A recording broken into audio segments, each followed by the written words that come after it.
What's up everyone? Welcome back to the channel। तो हम लोग आ गए हैं वापस से फाइनेंशियल मैनेजमेंट को कंटिन्यू करने और आज का कॉन्सेप्ट बहुत ही इंपॉर्टेंट रहने वाला है। एग्जामिनेशन में इससे क्वेश्चन बनता ही बनता है और चैप्टर ऑलमोस्ट एंडिंग पे चला जाएगा आज हमारा। कल संडे है तो उससे पहले पहले आज काफ़ी चीज़ें पढ़ लेते हैं ताकि कल आप संडे को बैठ के चीज़ें रिवाइज कर पाओ। तो चलिए जल्दी से शुरू करते हैं और इस चैप्टर को आगे बढ़ाते हैं। Let's begin.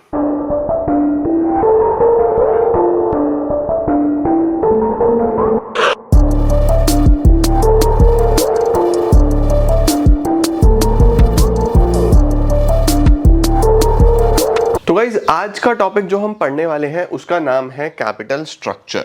Sir what is a capital structure? क्या होता है कैपिटल स्ट्रक्चर? तो देखो नाम में ही है आपकी कैपिटल का क्या स्ट्रक्चर रहने वाला है। देखो किसी भी कंपनी की अगर शुरुआत होती है तो उसके अंदर पैसा लगता है। कोई भी बिजनेस हो पहले पैसा लगेगा। अब आपने पढ़ा कि वो पैसा या तो ओनर्स फंड्स हो सकता है यानी कि खुद का पैसा हो सकता है, अपना पैसा हो सकता है, या फिर बोरोड फंड्स हो सकता है यानी बाहर से बोरो किया जा सकता है, या फिर ऐसा भी हो सकता है कि दोनों का कॉम्बिनेशन हो, कुछ ओनर्स हो कुछ बोरोड हो, जो कि मोस्ट ऑफ द कंपनीज में ऐसा ही होता है। ओनर्स फंड्स भी होते हैं और बोरोड फंड्स भी होते हैं। तो ओनर्स फंड्स को बोलते हैं इक्विटी, बोरोड फंड्स को बोलते हैं डेट, कर्जा। ऑफ कोर्स सी बात है। तो कैपिटल स्ट्रक्चर एक ऐसा कॉन्सेप्ट है जो ये बताता है कि आपकी कंपनी की कैपिटल में कितना इक्विटी है और कितना डेट है। राइट। अब डेट इक्विटी रेशो आपने पहले भी कहीं ना कहीं अकाउंट्स में पढ़ा होगा। तो डेट इक्विटी रेशो में एक आइडियल रेशो होता था 2:1। इसका मतलब यह है कि आप जितना भी इक्विटी लगा रहे हो कोशिश कीजिए कि उसका मैक्सिमम डबल हो, डेट उससे ज्यादा ना हो। उससे ज्यादा फिर वो थोड़ा सा रिस्की सिचुएशन होता चला जाता है। तो एक सेफ डेट इक्विटी रेशो या एक आइडियल डेट इक्विटी रेशो हम बोलते हैं 2:1 तक हो सकता है। उससे ज्यादा थोड़ा सा रिस्की होता चला जाता है, डेट ज्यादा नहीं बढ़ाते। ठीक है। तो देखो क्या लिखा हुआ है, capital structure means the proportion of debt and equity used for financing the operations of the business. एक बिजनेस में कितना डेट है कितना इक्विटी है, दोनों के प्रोपोर्शन को हम कैपिटल स्ट्रक्चर बोलते हैं। कैपिटल स्ट्रक्चर का formula debt divided by equity. आगे लिखा हुआ है ideal capital structure is very difficult to define. एक आइडियल कैपिटल स्ट्रक्चर बहुत मुश्किल है डिफाइन करना। किसी के लिए कुछ काम करता है, किसी के लिए कुछ काम करता है, but it should be such that it increases the value of equity shares और maximizes the wealth of equity shares। इसका क्या मतलब है समझो। इसने बोला एक अच्छा कैपिटल स्ट्रक्चर डिफाइन तो नहीं किया जा सकता, लेकिन ऐसा होना चाहिए कि वो मैक्सिमाइज करे। क्या मैक्सिमाइज करे? वेल्थ। किसकी वेल्थ? शेयर होल्डर्स की, है ना। उनका वैल्यू बढ़ना चाहिए शेयर का, या उसकी वेल्थ बढ़नी चाहिए। कैपिटल स्ट्रक्चर ऐसा होना चाहिए कि शेयर होल्डर खुश है, क्योंकि अल्टीमेटली मालिक तो वही है ना। तो कैपिटल स्ट्रक्चर ऐसा हो कि आपका शेयर होल्डर खुश हो। अब शेयर होल्डर कब खुश होता है? जब उसका अर्निंग पर शेयर अच्छा आ रहा होता है। अर्निंग पर शेयर का मतलब होता है कि उसने जितना पैसा लगाया हुआ है उस पर वो कितना अर्न कर रहा है। इसको मैं आगे ईपीएस बोलूंगा, तो ईपीएस समझ जाना, अर्निंग पर शेयर। ठीक है। अब देखो डेट और इक्विटी दोनों ही डिफर करते हैं कॉस्ट में और रिस्क में। डेट में कॉस्ट कम होता है, सस्ता होता है कंपैरेटिवली, लेकिन रिस्क बहुत ज्यादा होता है, क्योंकि उसका पेमेंट जो है वो एक फिक्स्ड ऑब्लिगेशन है। अगर आप नहीं दे पाओगे तो आपके एसेट्स बिक जाएंगे, प्रॉब्लम आपके लिए हो सकती है। राइट। अब देखो लिखा हुआ है, क्योंकि इसके अंदर क्या होता है, रेगुलर इंटरेस्ट जो एक लीगल ऑब्लिगेशन है। If the company fails to pay, security holders can claim over the assets of the company. Right. Equity में क्या होता है, इक्विटी एक्सपेंसिव है, these are expensive but these are safe securities. लेकिन safe है अगर हम कंपनी के पॉइंट ऑफ व्यू से देखें, क्योंकि इसके अंदर आपने पे बैक यानी कि जो आपको पैसा वापस से पे करना है वो पे करना प्रॉफिट्स पे डिपेंडेंट होता है। कोई लीगल ऑब्लिगेशन नहीं है कि आपको हर साल इतना रिटर्न देना ही देना है, ऐसा कोई लीगल ऑब्लिगेशन नहीं है। From the company's point of view, as a company has no legal obligation to pay a dividend to share holders. Right. तो इससे हम लोग ये बोल सकते हैं capital structure of the business affect करता है किसी भी बिजनेस की प्रॉफिटेबिलिटी एज वेल एज उसका financial risk. Generally companies use the concept of financial leverage to set up capital structure. इसका क्या मतलब होता है, एक कॉन्सेप्ट है जिसको हम बोलते हैं फाइनेंशियल लिवरेज। ठीक है। फाइनेंशियल लिवरेज क्या कॉन्सेप्ट है, ये बताता है कि आपकी कंपनी के कैपिटल स्ट्रक्चर में कितना डेट हो सकता है। ठीक है। तो आपकी कंपनी के कैपिटल स्ट्रक्चर में कितना डेट होगा अगर आपको यह पता चल गया तो फिर आपके लिए इक्विटी डिसाइड करना भी आसान है। तो अगर कोई मेरे से ये पूछे क्या कोई ऐसा कॉन्सेप्ट है जो मुझे हेल्प करेगा ये पता लगाने में कि कैपिटल स्ट्रक्चर कैसा होना चाहिए या क्या मेरे लिए फेवरेबल है, तो मैं बोलूंगा हाँ, एक कॉन्सेप्ट है जिसका नाम है फाइनेंशियल लिवरेज। फाइनेंशियल लिवरेज मुझे हेल्प करेगा मेरी कंपनी का कैपिटल स्ट्रक्चर डिफाइन करने में। ठीक है, अब sir what is financial leverage? Financial leverage का एक दूसरा नाम भी होता है बेटा, जिसको हम बोलते हैं ट्रेडिंग ऑन इक्विटी। ठीक है, तो फाइनेंशियल लिवरेज क्या है? फाइनेंशियल लिवरेज हमें बताता है, it refers to the proportion of debt in the overall capital. इसका मतलब दो कॉन्सेप्ट्स हो गए, नोट पे आ जाता हूं मैं। दो कॉन्सेप्ट हो गए सर, दो कॉन्सेप्ट क्या हो गए? एक तो हो गया कैपिटल स्ट्रक्चर। कैपिटल स्ट्रक्चर ये बोलता है कि मेरी कंपनी में कितना डेट होना चाहिए, कितना इक्विटी होना चाहिए, ये कैपिटल स्ट्रक्चर डिसाइड करेगा। ठीक है, अब कैपिटल स्ट्रक्चर मेरे लिए क्या काम करेगा, मेरे लिए क्या अच्छा होगा, उसके लिए हमारे पास एक कॉन्सेप्ट है जिसको हम बोलते हैं फाइनेंशियल लिवरेज। फाइनेंशियल लिवरेज ये बताता है कि आपकी कंपनी में कितना डेट आप ले सकते हो जो आपको फायदा दे। मतलब ये जो कॉन्सेप्ट है ये मेनली डेट पे बेस्ड है। ये बताता है कि आपकी ओवरऑल कैपिटल में कितना डेट होना चाहिए। ओवरऑल कैपिटल, ओवरऑल कैपिटल का मतलब क्या होता है? ओवरऑल कैपिटल का मतलब होता है कि debt plus equity, total capital हो गया ना। तो फाइनेंशियल लिवरेज को हम लोग ये भी बोल सकते हैं कि इसका फॉर्मूला हो सकता है debt upon debt plus equity, या फिर ओवरऑल कैपिटल को आप इक्विटी भी बोल देते हो, तो कुछ लोग इसको डेट अपॉन इक्विटी भी बोल देते हैं। लेकिन ऊपर इक्विटी का मतलब क्या था कि शेयर होल्डिंग कितनी है, ओनर्स फंड्स कितना है। यहाँ पे इक्विटी का मतलब क्या है? यहाँ पे total capital of the company है। ठीक है, परफेक्ट हो गया, सही हो गया जी। चलो भाई, नोट आपकी हमें फिलहाल जरूरत नहीं है, आपसे हम बाद में मिलेंगे। Exit, don't save.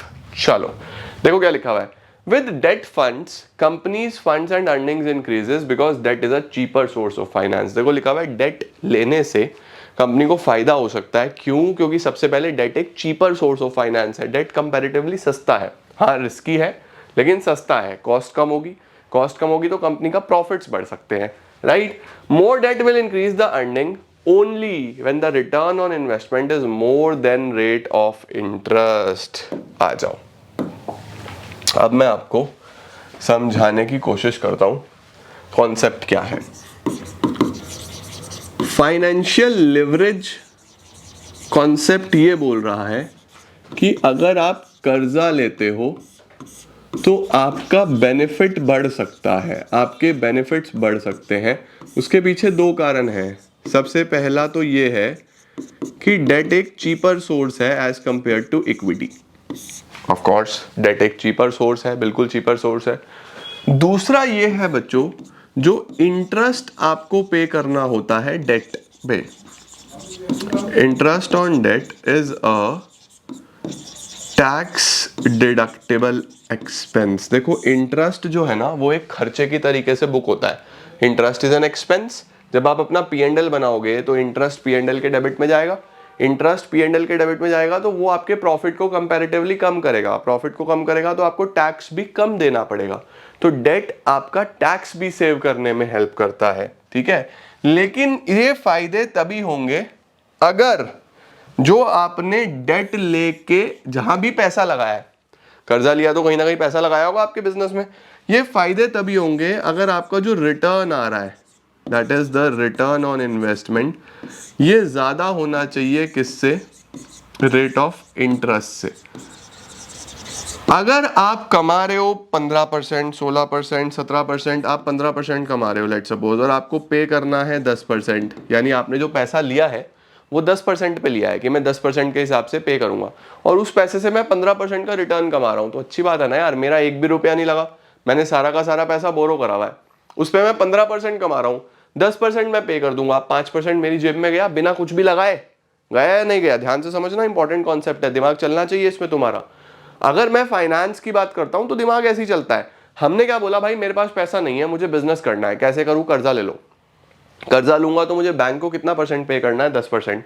मेरा बिजनेस इससे ज्यादा कमा के दे।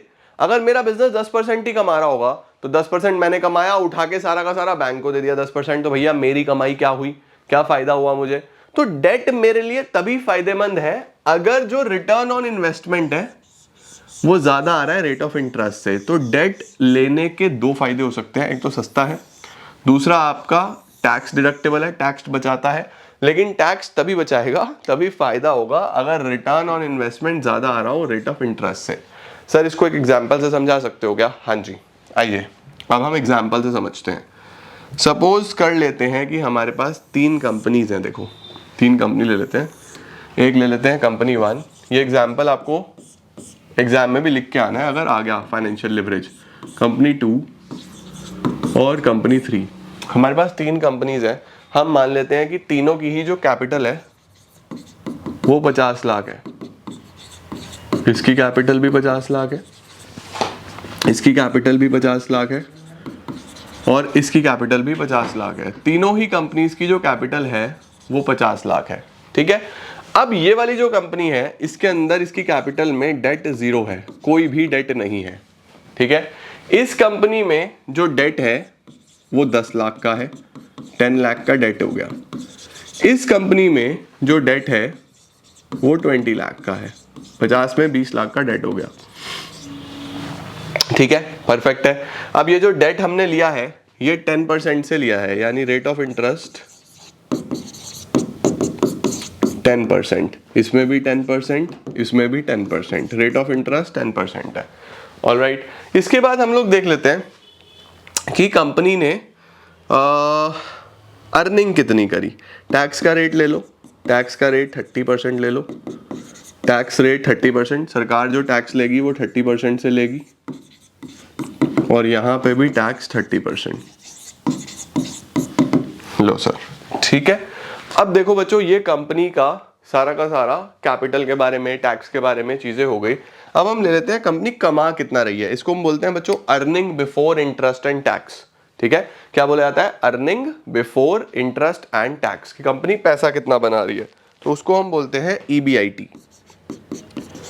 Earning before interest and tax. यहां पे भी 7 लाख ले लेते हैं, यहां पे भी 7 लाख ले लेते हैं, यहां पे भी 7 लाख ले लेते हैं। लो सर, कंपनी की जो अर्निंग्स हैं वो तीनों ही केसेस में मैंने 7 लाख ले ली। इसके पास कोई कर्जा नहीं है, इसके पास 10 लाख का कर्जा है, इसके पास 20 लाख का कर्जा है। अब देखो फाइनेंशियल लिवरेज क्या बोल रहा था कि डेट आपको फायदा दे सकता है। क्यों? क्योंकि डेट आपका चीपर सोर्स ऑफ फाइनेंस है, पैसा कम लगेगा। दूसरा, डेट वाली कंपनी को टैक्स कम देना पड़ेगा, अभी हम समझेंगे। लेकिन वो फायदा तभी देगा अगर जो आपकी कमाई है वो ज्यादा आ रही है, किससे? बाहर जो पैसा जाना है, यानी रेट ऑफ इंटरेस्ट से। आओ चेक करते हैं। देखो बच्चों, सबसे पहले अर्निंग लिखते हैं, EBIT 7 लाख 7 लाख 7 लाख। ठीक है, उसके बाद हम इसमें से माइनस करते हैं interest. Earning before interest and tax में से पहले इंटरेस्ट माइनस किया जाता है। इसमें कर्जा है ही नहीं तो इसमें इंटरेस्ट भी नहीं होगा। अब मेरे पास बचेगा अर्निंग बिफोर टैक्स। ये था earning before interest and tax, यानी इसमें से इंटरेस्ट भी माइनस नहीं हुआ हुआ, टैक्स भी माइनस नहीं हुआ हुआ। इंटरेस्ट हो गया तो बस बिफोर टैक्स बचा। लो सर, यहां पे कर्जा कितना था? 10 लाख, तो 10 लाख पे 10%, इंटरेस्ट होगा 1 लाख का। 10 लाख का डेट था ना, 10 लाख पे 10% 1 लाख, तो इसका EBT बचा 6 लाख। ठीक है सर, यहां पे कितना कर्जा है? 20 लाख, तो 20 लाख का 10% 2 लाख यहां पे। लो सर, तो यहां पे कितना बचेगा? यहां पे बचेगा 5 लाख माइनस 2 लाख, तो मेरे पास वैल्यू बची 5 लाख। लो जी, 7 लाख 6 लाख 5 लाख, ये हमारे पास वैल्यूज आ गई। ठीक है, इसके बाद क्या माइनस होता है बच्चों? इसके बाद माइनस हो जाता है टैक्स, माइनस होता है टैक्स। टैक्स कितना है? 30%। तो इसकी इनकम 7 लाख है, 7 लाख का 30%, 2,10,000 इसको टैक्स देना पड़ेगा। 7 लाख में से 2 10 चला गया तो ये बचेगा 490। 6 लाख का 30%, 180 इसको देना पड़ेगा। तो यहाँ पे बचेगा कितना? 6 लाख में से 180 गया तो 4,20,000। यहाँ पे कितना बचेगा? 5 लाख पे 30%, 1,50,000। तो यहाँ बचेगी अर्निंग 3,50,000। ये आ जाती है earning after tax. Earning after tax ये इसी प्रोसेस में चलता है। ठीक है, earning before interest and tax मैंने ले ली 7 लाख, ये मैंने अज्यूम करी है। ओके, इंटरेस्ट इसमें डेट नहीं था तो 0। अर्निंग बिफोर टैक्स आ गया, फिर हमने टैक्स दिया 30%, तो ये अर्निंग आफ्टर टैक्स आ गया। मेरी अर्निंग्स ये है। अब देखो पहली कंपनी में कर्जा था ही नहीं तो टैक्स कितना दे रही थी ये 210, इसमें कर्जा था तो ये टैक्स दे रही है 180, देखो टैक्स कम दे रही है ये। उसमें कर्जा था, देखो टैक्स ये उससे भी कम दे रही है। जितना ज्यादा कर्जा हो रहा है उतना कम टैक्स दे रही है, तो कर्जा आपका टैक्स बचा रहा है, ठीक है। अच्छा और देखो अब आपको क्या करना है, ये अर्निंग्स की बात करें, अर्निंग्स इसमें 490 हुई, इसमें 420 हुई, इसमें 350 हुई। अब आप बोलोगे सर अर्निंग तो अभी भी इसकी सबसे ज्यादा है, आप तो बोल रहे थे जिस कंपनी में डेट होगा उसकी अर्निंग ज्यादा होगी। बेटा समझो, ये earning total earnings of the company है। अब हमें देखना है कि पर पर्सन कितनी अर्निंग डिस्ट्रीब्यूट हो रही है, एक इंसान को कितनी अर्निंग्स जा रही हैं। तो उसके लिए हमें निकालना पड़ता है अर्निंग पर शेयर। उसके लिए हमें क्या कैलकुलेट करना पड़ता है, अर्निंग पर शेयर, अर्निंग्स पर शेयर। अर्निंग्स पर शेयर कैसे निकलता है, देखो अर्निंग्स पर शेयर निकलता है अर्निंग आफ्टर टैक्स जो भी आया divided by number of equity shares. आपके पास जितने भी शेयर होल्डर्स हैं उसमें बांट दो, है ना भाई। अर्निंग आफ्टर टैक्स जो आपकी अर्निंग थी, जितने भी आपके पास इक्विटी शेयर होल्डर्स हैं उसमें बांट दो। तो मुझे कैलकुलेटर चाहिए होगा, कैलकुलेटर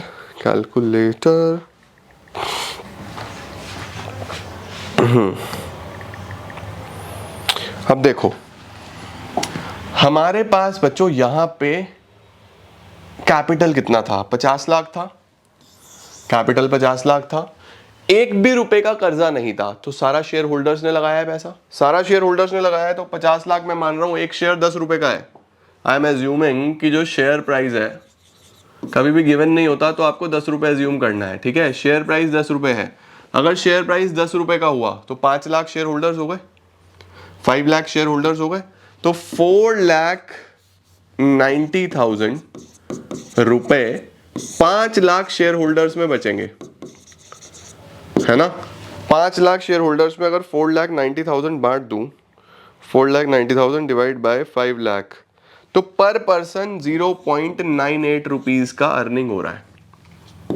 कितना अर्निंग हो रहा है पर पर्सन, 0.98। हर शेयर पे लगभग 98 पैसे का फायदा हो रहा है, ठीक है। अब इसकी अर्निंग पर शेयर देख लेते हैं, 4,20,000 अर्निंग आफ्टर टैक्स है, divided by number of equity shares. अब देखो यहां पे ध्यान से समझो, 50 लाख में 10 लाख का कर्जा है, तो इक्विटी कितना हुआ, 50 लाख में अगर 10 लाख कर्जा हो गया तो इक्विटी तो 40 लाख ही हुआ ना, इक्विटी तो 40 लाख ही हुआ भैया। अगर 50 लाख में 10 लाख कर्जा हो गया तो इक्विटी कितना, 40 लाख। 10 रुपए का एक शेयर है तो यानी 4 लाख शेयर होल्डर्स हो गए। 420 अपॉन 4 लाख, 420 अपॉन 4 लाख 1.05। देखो यहाँ पे जो अर्निंग पर शेयर हो रहा है 1.05 हो रहा है। देखो यहाँ के शेयर होल्डर को 0.98, इस कंपनी के शेयर होल्डर को 1 रुपए 5 पैसे का फायदा हो रहा है। अब इस कंपनी पे चलते हैं, 3,50,000 रुपए बचे। नंबर ऑफ शेयर होल्डर्स कितने हैं जिसमें बटना है, नंबर ऑफ शेयर होल्डर देखो कर्जा कितना था 20 लाख, तो 50 में अगर 20 लाख का कर्जा है तो इक्विटी कितना है, इक्विटी होगा 30 लाख। इक्विटी कितना होगा 30 लाख। तो अगर इक्विटी 30 लाख है तो 3 लाख शेयर होल्डर्स हो गए, 350 अपॉन 3 लाख। यहां पे पर शेयर कितना आ रहा है 1.2, 350 अपॉन 3 लाख 1.16 रुपीज 1.16। देखो और ज्यादा इस कंपनी के शेयर होल्डर को और ज्यादा फायदा हो रहा है। तो देखो जिस कंपनी में सबसे ज्यादा डेट है उसके शेयर होल्डर को सबसे ज्यादा अर्निंग पर शेयर आ रहा है, पर शेयर सबसे ज्यादा इस कंपनी का शेयर होल्डर कमा रहा है।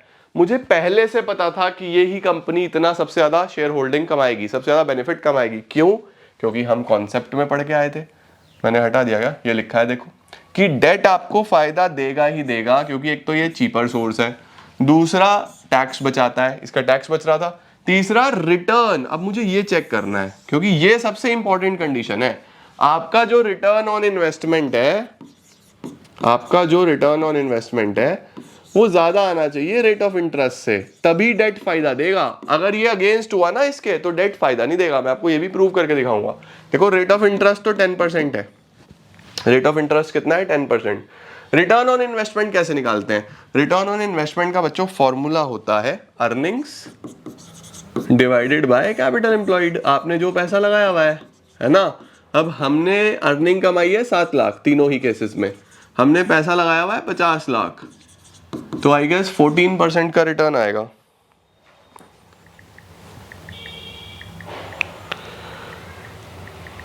₹7 lakh divided by 50 lakh, yes 14% का रिटर्न आ रहा है मेरे पास। 14%। देखो मेरी जो कमाई है वो है 14% और मुझे जो बाहर पे करना है वो करना है 10%। तो फायदा है ना यार, मेरा तो कम पैसा लग रहा है, यानी मैंने जब कर्जा लिया तो जेब से तो कुछ भी नहीं लगाया, मैं कमा रहा हूँ 14%, देना है 10%, 4% तो अभी भी जेब में जा रहा है, तो मैं फायदे में ही रहूंगा या नहीं रहूंगा। यहाँ पे बच्चों डेट इसीलिए फेवरेबल था। अब देखो अगर मैं सिचुएशंस बदल दूं, मैं ये सब सेम रखता हूँ, बस अर्निंग्स को 7 लाख की जगह 5 लाख कर लेते हैं या 3 लाख कर लेते हैं, चलो EBIT को हम ये सेम रखते हैं, ये चेंज करते हैं, चलो आओ थोड़ा सा देखो कैसे चीजें चेंज होंगी।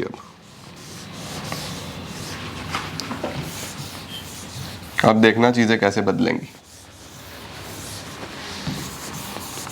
सब सेम रखा मैंने, बस मैं क्या चेंज करूंगा, अर्निंग्स चेंज करूंगा। अर्निंग्स 3 लाख कर देता हूं, अर्निंग्स 3 लाख कर लेते हैं, बाकी सब सेम है। अब बच्चों अगर मैं तुम्हें बोलूं कि पहले आप कंडीशन लगा के देख लो, तो देखो कंडीशन क्या है, डेट फायदा कब देगा, जब रिटर्न ऑन इन्वेस्टमेंट ज्यादा आएगा रेट ऑफ इंटरेस्ट से। डेट सिर्फ तभी फायदा देगा। रिटर्न ऑन इन्वेस्टमेंट कैसे निकलती है, EBIT upon capital employed, capital employed same रखी इंटू 100, ठीक है। रेट ऑफ इंटरेस्ट कितना है 10%। अब ये कितना आ रहा है चेक करो, 3 lakh divided by 50 lakh into 100, 6% आ रहा है। अब देखो मैं कमा रहा हूं 6%, जबकि मुझे पे करना है 10%, तो यहाँ तो जेब से जाएगा 4%।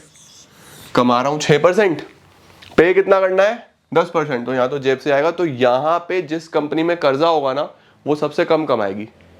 देखना अब जिस कंपनी में सबसे ज्यादा कर्जा होगा वो सबसे कम कमाएगी, क्योंकि ये कंडीशन फुलफिल नहीं हो रही। देखो यहाँ देखो 3 कंपनीज है, उसमें सबसे ज्यादा कर्जा है, आप देखना ये सबसे कम कमाएगी।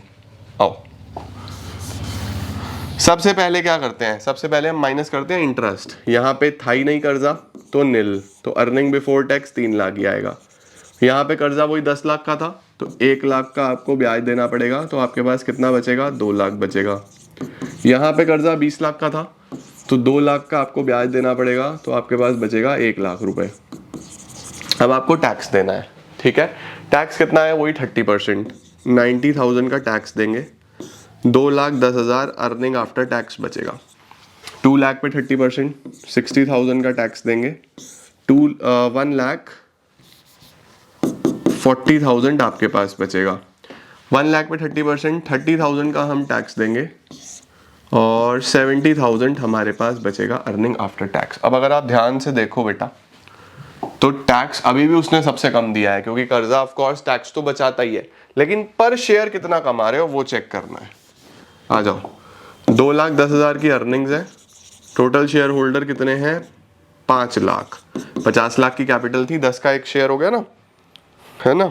तो आ जाओ देखते हैं, 2,10,000 डिवाइडेड बाय 5 लाख, 0.42 पर शेयर तो इस कंपनी का शेयर होल्डर कमाएगा, 0.42 पर शेयर। इसका देखते हैं, 1,40,000 डिवाइडेड बाय 4 लाख, क्योंकि 40 लाख की कैपिटल बची थी तो शेयर होल्डर 4 लाख ही होंगे। 140 पे 4 लाख, 140 पे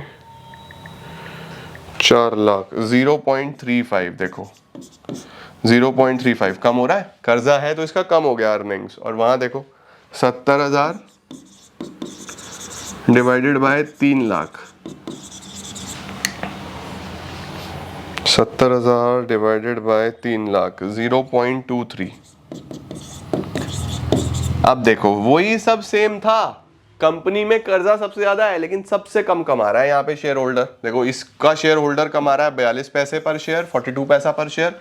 ये कमा रहा है 35 पैसा पर शेयर, लेकिन ये कमा रहा है सबसे कम 23 पैसा पर शेयर। इसको डेट फायदा क्यों नहीं दे रहा, डेट तो फायदा देता है। डेट फायदा इसलिए नहीं दे रहा बच्चों क्योंकि जो रिटर्न ऑन इन्वेस्टमेंट है वो कंपैरेटिवली बहुत कम है, जबकि रेट ऑफ इंटरेस्ट बहुत ज्यादा है। तो आपको कभी भी चेक करना हो कि डेट लेना है या नहीं लेना, ये क्वेश्चन आ सकता है न्यूमेरिकल बनके कि कंपनी कर्जा ले या ना ले। अगर मुझे कभी भी चेक करना है कि कंपनी कर्जा ले या ना ले, उस सिनेरियो में आप हमेशा ये कंडीशन चेक करो कि रिटर्न ऑन इन्वेस्टमेंट ज्यादा है या नहीं है। सबसे पहले रिटर्न ऑन इन्वेस्टमेंट ज्यादा होनी चाहिए। कैसे निकलती है? EBIT upon capital employed. EBIT मतलब earnings divided by capital employed into 100, ये पता होना चाहिए। ये आपने चेक कर लिया, अगर ये ज्यादा आ रही है तो डेट आपको फायदा देगा, डेट आपको फायदा देगा ही देगा। ठीक है, तो ये पूरा कॉन्सेप्ट है। देखो, इसको हम फाइनेंशियल लिवरेज बोलते हैं, इसका नाम ट्रेडिंग ऑन इक्विटी भी है। ये हमें क्या सिखा रहा है? ये हमें ये सिखा रहा है कि कब डेट लेना है, कब डेट नहीं लेना। तो इससे चेक करके हम बता सकते हैं डेट हमारे लिए कब फेवरेबल होगा। तो ये हमें कैपिटल स्ट्रक्चर डिफाइन करने में बहुत हेल्प करता है। ये कंप्लीट कॉन्सेप्ट होता है कैपिटल स्ट्रक्चर। आई होप आपने सारी की सारी चीजें नोट करी होंगी। देखो क्या है, financial leverage refers to proportion of debt in the overall capital. With debt funds company earnings increase because debt is a cheaper source of finance but involves high degree of risk, है ना। More debt will increase the earnings only. ज्यादा debt earning सिर्फ कब बढ़ाएगा? When return on investment is more than rate of interest. देखो, return on investment ज्यादा है तो favourable situation, return on investment कम है तो unfavourable. If the rate of interest is more than earnings then more debt will be a loss. ठीक है, perfect है। अब ये वही एग्जाम्पल्स हैं, देखो ये मैंने आपको ऑलरेडी करा दिए हैं, स्क्रीनशॉट लेना है ले लो फटाफट से। सही है, ये मैंने सॉल्व भी करके दिखा दिया आपको, स्क्रीनशॉट लेना है आप ले सकते हो। और ये फेल कब होगा? फेल कब होगा? अगर उल्टा चल गया हिसाब किताब, यानी कि रिटर्न कम आ गया और रेट ऑफ इंटरेस्ट ज्यादा हो गया। ये भी मैं आपको बता चुका हूँ, स्क्रीनशॉट ले लो। ये देखो, अब इसी सिचुएशन में हमने अर्निंग्स जो है, EBIT जो है earning before interest and tax, वो कितना लिया है? 3 लाख।